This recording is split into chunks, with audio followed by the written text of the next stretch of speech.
Hi friends, welcome to easy study. Easy സ്റ്റഡിയുടെ പുതിയ എപ്പിസോഡിലേക്ക് എല്ലാവർക്കും സ്വാഗതം. ഇന്ന് ഞാനിവിടെ പറയാൻ പോകുന്നത് 2ാം ക്ലാസ്സിലെ മലയാളം ടെക്സ്റ്റ് ബുക്കിലെ ഒരു കഥയാണ്. ഈ തെറ്റിന് ശിക്ഷയില്ല. എന്തൊരു സുഗന്ധം!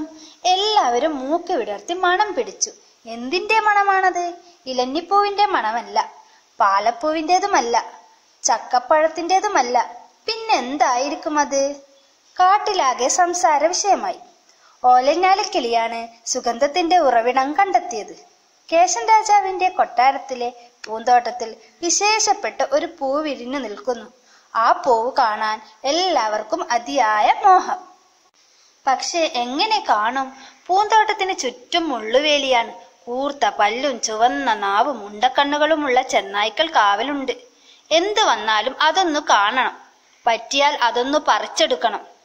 ചിണ്ടനെലി തീരുമാനിച്ചു. ചിണ്ടൻ കൂട്ടുകാരെയെല്ലാം വിളിച്ചുകൂട്ടി തന്റെ ആഗ്രഹം പറഞ്ഞു. രാത്രിയാവാൻ അവർ കാത്തിരുന്നു. ചിണ്ടനും കൂട്ടരും പാത്തും പതുങ്ങിയും തോട്ടത്തിനടുത്തെത്തി.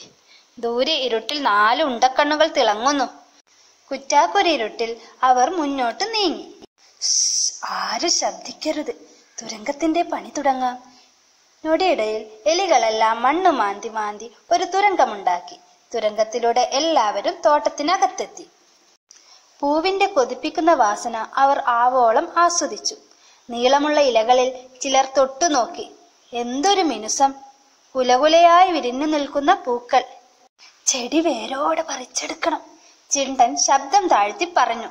കേൾക്കേണ്ട താമസം എലികൾ ചുറ്റുമുള്ള മണ്ണു മാന്തി തുടങ്ങി. ഞാൻ ഇത് കൊണ്ടുപോയി എന്റെ തോട്ടത്തിൽ നടും, ചിണ്ടൻ പറഞ്ഞു. അത് പറ്റില്ല, ഞങ്ങൾക്കും വേണം. എല്ലാവരും ബഹളം വെച്ചു. പിടിയും വലിയുമായി. ഭൂ ഭൂ ബഹളം കേട്ട് കാവൽക്കാർ ഒച്ച വെച്ചു. ഓരോരുത്തരും അവരവർക്ക് കിട്ടിയ ഭാഗങ്ങളുമായി തുരങ്കത്തിലൂടെ പുറത്തേക്കോടി. തണ്ട് കിട്ടിയവരും വേര് കിട്ടിയവരും ഇല കിട്ടിയവരും പൂവ് കിട്ടിയവരും കൂട്ടത്തിലുണ്ടായിരുന്നു.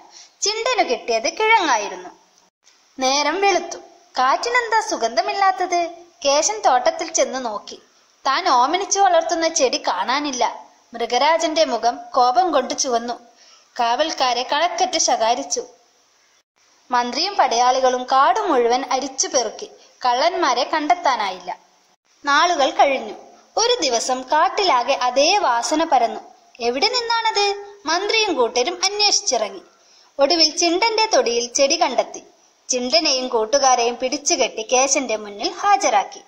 ഉണ്ടായ സംഭവങ്ങൾ അവർ ഏറ്റുപറഞ്ഞു. എലികളുടെ കുറ്റസമ്മതം കേട്ട രാജാവ് വിധി കൽപ്പിച്ചു. ഈ കള്ളന്മാരെ നാടുകടത്തണം. അപ്പോൾ മന്ത്രി ഇടപെട്ടു. രാജൻ, ഇവർ ചെടി മോഷ്ടിച്ചത് തെറ്റു തന്നെയാണ്.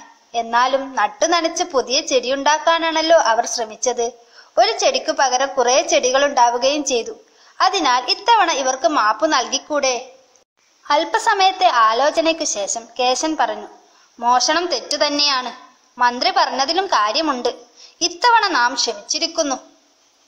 കൂട്ടുകാർക്ക് ഈ കഥ ഇഷ്ടപ്പെട്ടിട്ടുണ്ടെങ്കിൽ ലൈക്ക് ചെയ്യുക, ഷെയർ ചെയ്യുക, കൂടാതെ സബ്സ്ക്രൈബും കൂടി ചെയ്യുക. Okay, thank you.